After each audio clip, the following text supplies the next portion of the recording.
गया। दरअसल मैं अकेला कुछ भी ना होता अगर कमला का साथ ना मिलता, और कमला का जन्म तो एक तरह से मेरे सामने ही हुआ था। ये मेरी बड़ी बहन की बेटी है, इस तरह से मैं इसका मामा हूं। लेकिन मैं चाहता हूं कि शादी की बात आप कमला से ही सुने तो अच्छा। We both belong to the same family. He is my Sakka Mama, which is possible in South India. So he was the first who saw me, apart from the lady doctor. And then I think he decided that this one will be all right for me. And that is how it started, our life together. हम लोगों ने सारी जिंदगी बहुत अच्छी बिताई है। कमला हरदम मेरे सुख दुख में साथ रही है। इसके बगैर तो मैं एक पल भी नहीं रहा। हमारा एक बेटा है श्रीनिवास, उसे भी लिखने का शौक है, मगर उसे अंतरिक्ष विज्ञान में दिलचस्पी है। श्रीनिवास ने अपना करियर टाइम्स ऑफ इंडिया से ही शुरू किया। वर्षों तक हम लोग घर से दफ्तर साथ आया जाया करते थे। अक्सर श्रीनिवास मेरे गुस्से का भी शिकार हो जाता था। पता नहीं इसे याद है कि नहीं। यहाँ से निकलता था, कोई Kemps corner, marine drive, Chowpatty, सबके बारे में डिस्कस करता था। कौवा आदमी क्रॉस करता है, वो चन्ना वाला, फिर टाइम्स ऑफ इंडिया में जाता था। वो साइड एंट्रेंस में हम लोग ऊपर जाता था, side entrance. I was the first, he was the first person who entered Times those days. And I was the first reporter, editorial reporter. 11 बजे 12 बजे एडिटोरियल मीटिंग सेपरेट होता था। बट क्या प्रॉब्लम हो गया मेरे को, लंच टाइम, लंच इसका साथ मेरा उसका साथ बैठ के खाना पड़ता है। वो कल ही 1 बजे दरवाजा खोलता था और उसका साथ बैठना पड़ता था। श्रीनिवास की पत्नी यानी मेरी बहू उषा मेरा बहुत ख्याल रखती है।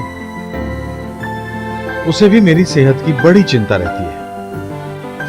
When he got his first stroke, even the doctors asked, when they discovered it was on his left hand, even the doctors were relieved.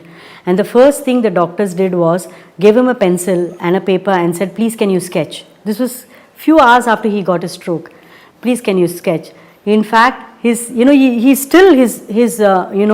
brain is so sharp, mentally he is very very sharp, that he drew a Ganpati and gave it to the doctor and said, yes doctor, I can sketch. लेकिन मैं अपनी नटखट पोती को कैसे बोल सकता हूँ। मैं घर में सबको हुक्म दिया करता था, लेकिन मेरी पोती मुझे हुक्म देती है।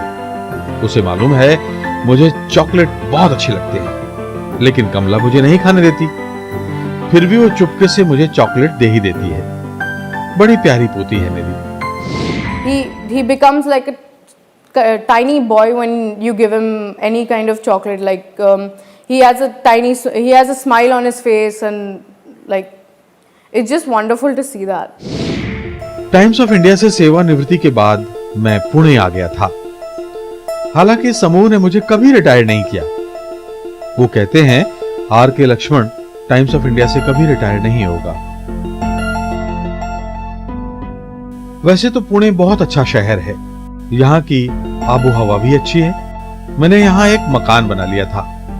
मैं और मेरी पत्नी अपने कुछ सहयोगियों के साथ यहाँ रहते हैं। हालांकि यहाँ मेरे कुछ अच्छे दोस्त और पड़ोसी भी हैं। डॉक्टर मजूमदार और उनके परिवार से मेरे परिवार के घर जैसे ही रिश्ते हैं। मैं अपने जीवन की आखिरी सांस तक पुणे में ही रहना पसंद करूंगा। और वाकई आखिरी सांस तक लक्ष्मण ने पुणे नहीं छोड़ा। हम इस पर बात करेंगे आगे, लेकिन पहले बतौर कार्टूनिस्ट उनकी पेशेवर कहानी को आगे बढ़ाते हैं। अभी तक आपने जाना कि आजादी मिलने से कुछ पहले लक्ष्मण ने टाइम्स ऑफ इंडिया के पन्नों पर अपनी रेखाओं का हुनर दिखाना शुरू कर दिया था। 15 अगस्त 1947 के बाद लक्ष्मण अपने नए अवतार में थे। नई नौकरी, नए मालिक और पत्रकारिता की भरपूर आजादी। लक्ष्मण ने 60 साल तक कागज पर अद्भुत किरदारों की रचना की। उनके कटाक्ष इतने पैने, तीखे और धारदार होते थे कि उसके सामने कोई टिक न पाता। एक दास्तान कागज पर लक्ष्मण के किरदारों की।